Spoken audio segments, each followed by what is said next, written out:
सरकारी विद्यालयों और कार्यालयों में नीलामी प्रक्रिया किस प्रकार की जानी है। अनुपयोगी, नाकारा और अप्रचलित रद्दी सामान का निस्तारण किस प्रकार किया जाना है।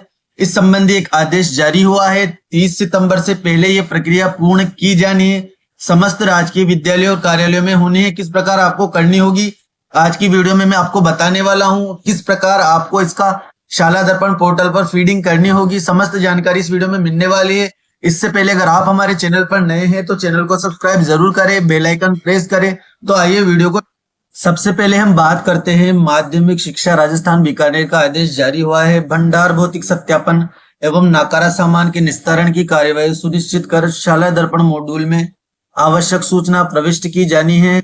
एक दल का गठन कर 15 अगस्त 2024 तक भौतिक सत्यापन किया जाना था और 30 सितंबर 2024 तक ये कार्य करवाया जाना है साथियों।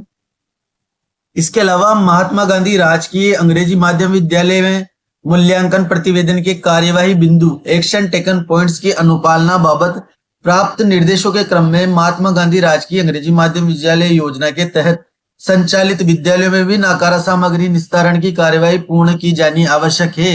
यानी कि जो महात्मा गांधी विद्यालय है उसमें भी ये कार्यवाही पूर्ण की जाएगी, नाकारा सामग्री का निस्तारण की। इसके लिए शाला दर्पण पर एक मॉड्यूल लाइव कर दिया गया है, जिसका अतः आपको निर्देशित किया जाता है कि अपने क्षेत्राधिकार में समस्त राजकीय कार्यालय विद्यालयों में संबंधित सूचना शाला दर्पण पोर्टल पर अपडेट की जानी है। तो पहले तो हमें नाकारा सामग्री का निस्तारण करना होगा, फिर उससे जो हमें इनकम प्राप्त होती है, आय जो राशि उससे प्राप्त होती है, उसका हमें शाला दर्पण पोर्टल पर अपडेशन करना होगा, भरना होगा। वो किस प्रकार करनी है मैं आपको बता देता हूं। तो साथियों, सबसे पहले तो आपको एक समिति का गठन करना है, जिसमें आप सक्षम अधिकारी के रूप में पीओ को रख सकते हैं। आपके संस्था प्रधान, अध्यापक और एसएमसी के सदस्य को भी आप उसमें शामिल कर सकते हैं। उससे आपको जो भी आपके विद्यालय में नाकारा सामग्री है उसका निस्तारण उसको दिखा देना है कि ये हमारे विद्यालय में नाकारी सामग्री है। अब कौन सी सामग्री कितने वर्षों तक वैलिड है उसके बाद वो नाकारा हो जाती है, वो भी मैं आपको दिखा देता हूं। जैसे पलंग है लोहे का, तो minimum period of serviceability इसकी 15 साल है। इसी प्रकार T tray iron 8, S T train घाट स्टैंड लोहे का, साइन बोर्ड इसकी 5 है, नोटिस बोर्ड 10, डोरमेट लोहे की अंगीठी इसकी 5 वर्ष है, तसला लोहे का 10। तो स्टॉक रजिस्टर में ये सब चीजें हमारे मेंटेन रहती है साथियों। आप उसमें देख ले, यदि वो उसकी मिनिमम पीरियड ऑफ सर्विस से ज्यादा हो रहा है तो उसको निस्तारण आप एसएमसी में प्रस्ताव लेकर या समिति के माध्यम से उसका निस्तारण कर सकते हैं और उसको बेच सकते हैं। इसके अलावा इन सामग्री को रद्द करने या इसका विवरण भरने के लिए ये जो एसआर फॉर्म 5 दिया गया है, इसमें आप इसका विवरण भर सकते हैं और उसके बाद इसको निरस्त कर सकते हैं। ये किसी भी स्टेशनरी पर आपको उपलब्ध हो जाएंगे या इसको आप इंटरनेट से भी डाउनलोड कर सकते हैं, आसानी से आपको मिल। इसमें पूरी जानकारी, सामग्री का विवरण, स्टॉक रजिस्टर की पृष्ठ संख्या जहां सामान दर्ज है, सामान का विवरण, क्रय करने का वर्ष जब आपने खरीदा था, क्रय का अनुमानित मूल्य, किन परिस्थितियों में अनुपयोगी अप्रचलित हुआ है उसका विवरण आपको भरना होगा, सामान की वर्तमान स्थिति क्या है और इसको बेचने के बाद जो राशि आने वाली अनुमानित वो भरना है, सामान के निस्तारण हेतु समिति ने क्या सुझाव दिया है और विशेष विवरण इसमें भर देना है। ये निःशुल्क पाठ्य पुस्तक।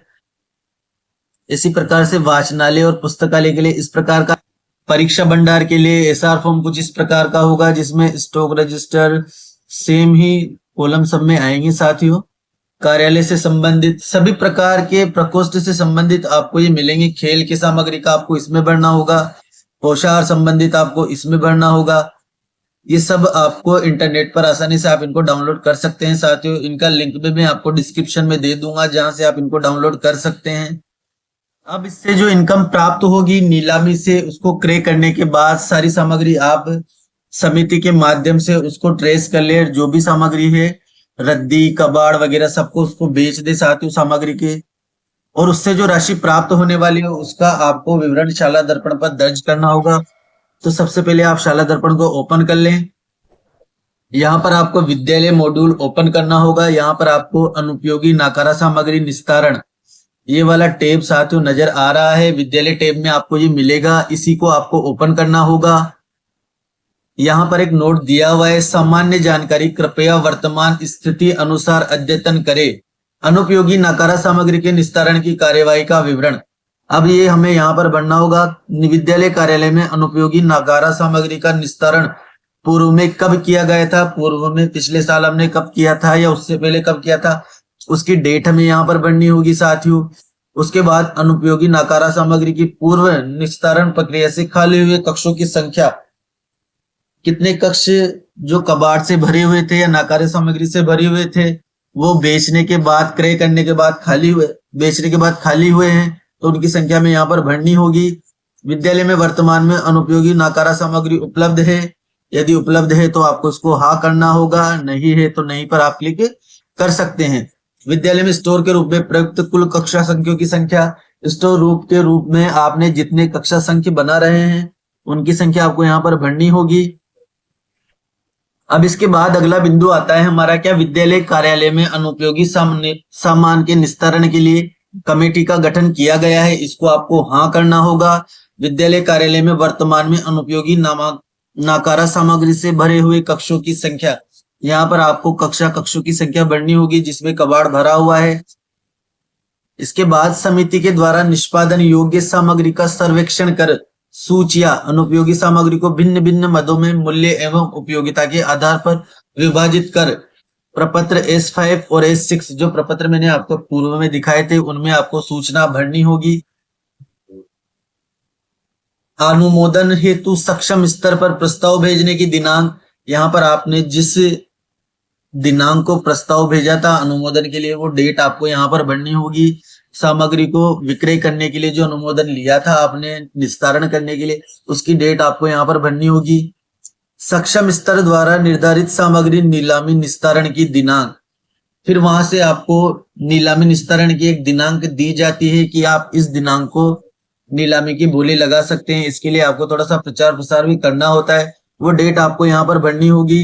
विद्यालय कार्यालय द्वारा सामग्री नीलामी निस्तारण स्थिति, अब आपने नीलामी कर दी है, बेच दी है तो यहाँ पर हाँ करे और नहीं की है तो नहीं कर दे। उसके बाद आता है साथियों नीलामी से प्राप्त कुल राशि, कितनी राशि आपको यहाँ पर प्राप्त हुई है नीलामी से वो आपको यहाँ पर भरनी होगी। इसके अलावा नीलामी से राजकोष में जमा राशि, राजकोष में आपने कितनी राशि जमा की है उसकी डिटेल आपको यहाँ पर भरनी होगी। नीलामी से जमा कराया गया जीएसटी रुपए में, अगर कोई जीएसटी रुपए में प्राप्त हुआ था आपको, कोई ऐसी वस्तु थी जिस पर जीएसटी बन रही थी तो उसका डिटेल आपको यहाँ पर भरनी होगी। और नीलामी से खाली हुए कक्षों की संख्या आपको यहाँ पर भरनी होगी।